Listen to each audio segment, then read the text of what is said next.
کسی نے کہا کہ وہ ابو ذر غفاری بھی پیچھے رہ گیا. اور ابو ذر کو اس کے اونٹ نے روک لیا. اونٹ ہی نہیں اٹھ رہا تھا نا سر, وہ آپ کو گاڑی تو نہیں ہے نا جو سٹارٹ کر لیں گے آپ. اونٹ چلنے سے انکار کر دے, کوئی کر سکتا ہے؟ اور سر سفر کتنا ہے؟ 700 کلومیٹر.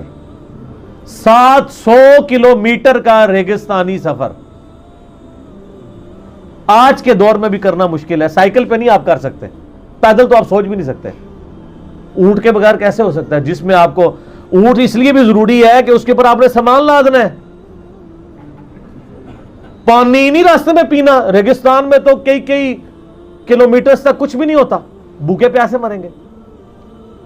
پھر آپ قافلے سے بھی جدا ہیں. تو ابو ذر غفاری کوشش کرتے رہے کس طریقے اونٹ, اسی دوران قافلہ نکل گیا آگے, تو وہ اونٹ اٹھا ہی نہیں ہے. تو حضرت ابو ذر غفاری نے اپنا سامان اپنی پیٹھ پہ لاد لیا, پیدل چل پڑے ریگستانی سفر میں. حاکم کی روایت ہے کہ ہم نے دیکھا دور سے ایک اکیلا شخص آ رہا ہے جس کی پیٹھ کے اوپر بورا لدا ہوا ہے. تو نبی علیہ السلام کی آپ محبت دیکھیں, آپ نے فرمایا کہ تو ابو ذر ہو جا, یعنی جو آنے والا شخص ہے تو ابو ذر ہو. یعنی حضور نے خواہش کا اظہار کیا. آپ کو نظر تو نہیں آ رہا تھا یہ کون آ رہا ہے, آپ کی محبت, آپ کو پتا تھا ابو ذر غفاری نہیں رہ سکتا پیچھے. تو صحابہ کہتے ہیں آپ نے فرمایا تو ابو ذر ہو جا. تو صحابہ کہتے ہیں تھوڑی دیر بعد جب وہ قریب آئے تو ہم نے پہچان لیا ابو ذر غفاری ہیں. تو جب ہم نے پہچان لیا نا تو حضور علیہ السلام نے ان کے پہنچنے سے پہلے آپ نے فرمایا ابو ذر کو دیکھو اکیلا آ رہا ہے, اکیلے ہی دنیا سے جائے گا اور قیامت دن بھی اکیلا اٹھایا جائے گا. دنیا سے کیا کہہ رہے گے. صحیح بخاری میں آتا ہے کہ حضرت عثمان غنی رضی اللہ عنہ کے دور میں چکے, یہ اس حدیث کا بھی کچھ حصہ باقی ہے, میں بعد میں بیان کروں گا, پہلے میں اس کو کنکلوڈ کر لوں کہ صحیح بخاری میں آتا ہے کہ حضرت ابو ذر غفاری شام چلے گئے تھے. وہاں پہ چونکہ گورنر تھے حضرت معاویہ رضی اللہ تعالیٰ عنہ. وہ قرآن کی وہ جو سورہ توبہ کی آیات ہے نا کہ جو لوگ سونا اور چاندی جوڑ کے رکھتے ہیں یہ گرم کر کے ان کی پیٹھوں پہ, ان کے ماتھے کے اوپر لگایا جائے گا قیامت والے دن. تو وہ یہ آیت پڑھا کرتے تھے اور حضرت معاویہ سے ان کا جھگڑا رہتا تھا کہ تم لوگ جو یہ مال جوڑ رہے ہو نا اور یہ اتنے خزانے تم لوگوں نے بنا لیے ہیں, یہ نبی علیہ السلام کی تعلیمات کے خلاف ہے. تو حضرت معاویہ کہتے تھے یہ تو اہل کتاب کے بارے میں آیات نازل ہوئی ہیں. تو وہ کہتے تھے نہیں, یہ سب کے بارے میں ہے.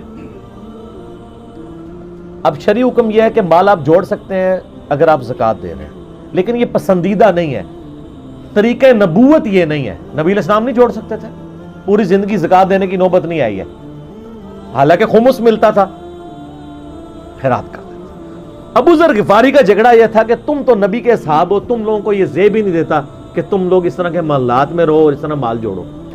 تو اب چونکہ سینئر صحابی تھے, ان کو ہاتھ ڈالنا بھی آسان نہیں تھا. پھر نبی علیہ السلام نے فرمایا ہو کہ اس سے زیادہ سچا انسان ہی کوئی نہیں.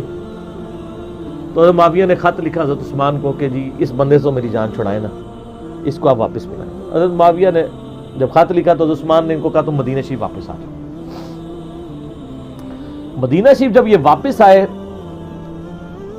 تو صحیح بخاری میں آتا ہے کہ لوگوں کا جھمگٹا لگ گیا ابو ذر غفاری کے گرد. لوگوں کو پتا تھا یہ تو بڑا یعنی زہد والا بندہ ہے.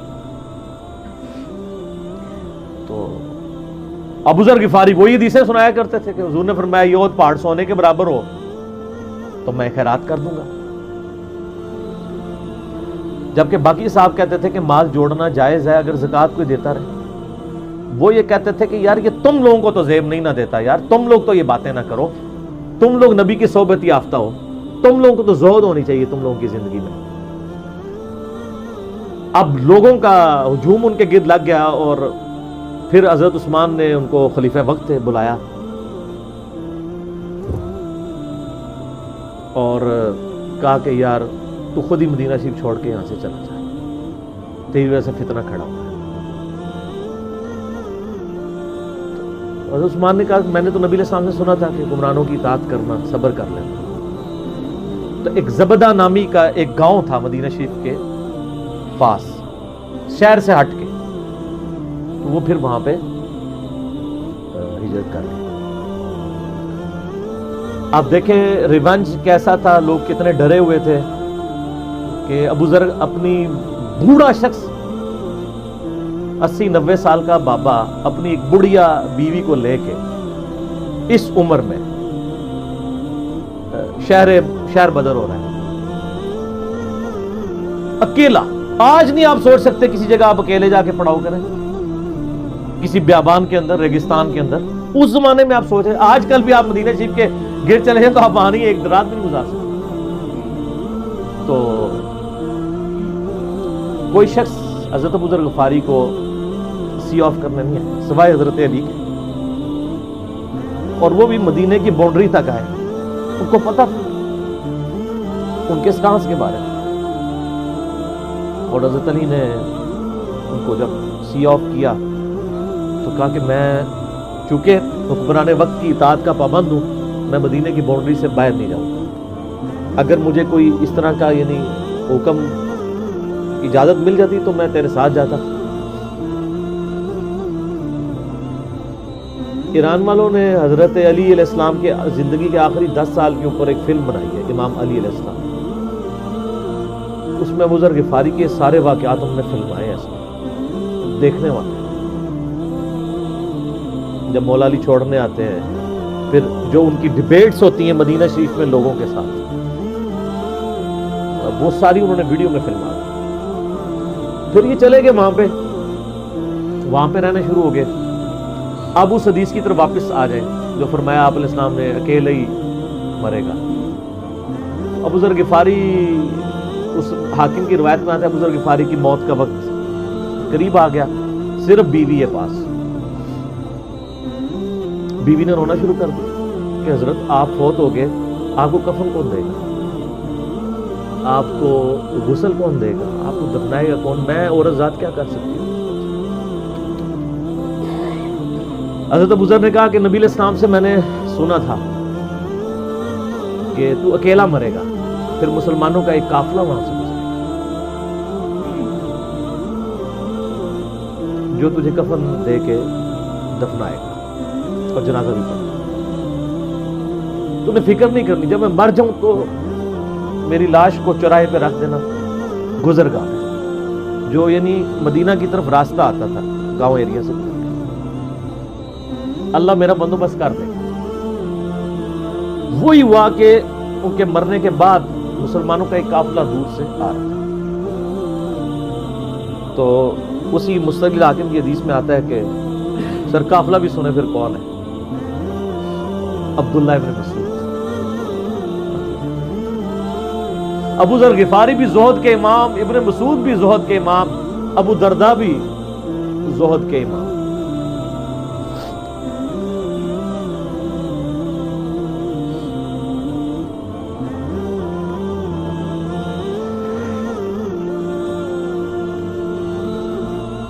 ابن مسعود رضی اللہ تعالیٰ عنہ جب وہاں پہ رکے، ان کو تو نہیں پتا تھا یہ کون ہے،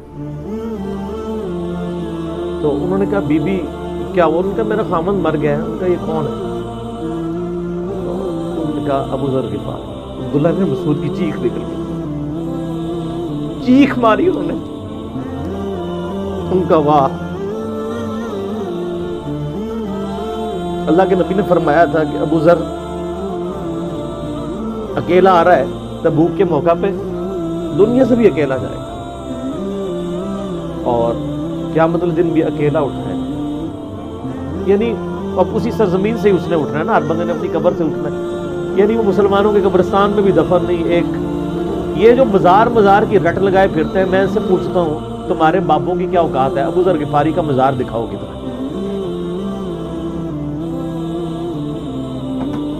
جو اس روئے ارض پہ نیلی چھتری کے نیچے سچا ترین انسان جس کو اللہ کے نبی کہتے ہیں، اس کا کوئی مزار نہیں ہے۔ غریب المتنی میں مرا ہے، اس کی قبر بھی ایسی جگہ ہے جہاں مسلمانوں کے پاس قبریں بھی کوئی نہیں ہے، ایک ریگستان میں اکیلی قبر ہے، اس قبر کا بھی کسی کو نہیں پتا، اس پہ کوئی مزار بھی نہیں ہے، اور قیامت الدین بھی اکیلا اٹھایا جائے گا، یعنی قیامت تک وہاں پہ کوئی قبرستان بھی نہیں بنے گا۔ ظاہر نبی علیہ السلام کی کیا بھی خبر ہے؟ تو کیا وہ ناکام ہو گیا اگر مزارات ہی دلیل ہے کامیابی کی؟ تو عبداللہ ابن مسعود رضی اللہ تعالیٰ نے ان کو غسل دیا، کفن دیا اور دفنا دیا۔ یہ پوری ڈیٹیلز آپ کو المستقل حاکم میں مل جائے گی۔ تو ابو ذر غفاری ان چند شخصیات میں سے ہیں جن میں پوری امت کا اتفاق ہے ان کی نیکوکاری کے اوپر۔ شیعہ بھی ان کو بہت رسپیکٹ دیتے ہیں، اہل سنت بھی دیتے ہیں، صوفیاء کے ہاں بھی ان کو امام مانا جاتا ہے زہد کی وجہ سے۔ آپ تصوف کی جتنی کتابیں پڑھیں، چاہے امام غزالی کی ہوں، رسالہ قشیریہ پڑھیں اور لوگوں کو بھی پڑھنا شروع کریں، تو ابو ذر غفاری آپ کو زہد کے امام کے طور پہ ملیں گے کہ ان کی زندگی میں یعنی یہ زہد انہوں نے کس طرح کی زندگی گزاری۔ سر لوگ مجمع میں مرتے ہیں، ان کو یاد کوئی نہیں کرتا، اور ابو ذر غفاری کو آج بھی نہیں یاد کرتے، ہم بھی یاد کرتے ہیں رضی اللہ تعالیٰ علیہ وسلم۔ اللہ تعالیٰ قیامت والے دن ہمیں ایسے نیکوکار لوگوں کا ساتھ نصیب فرمائے، آمین۔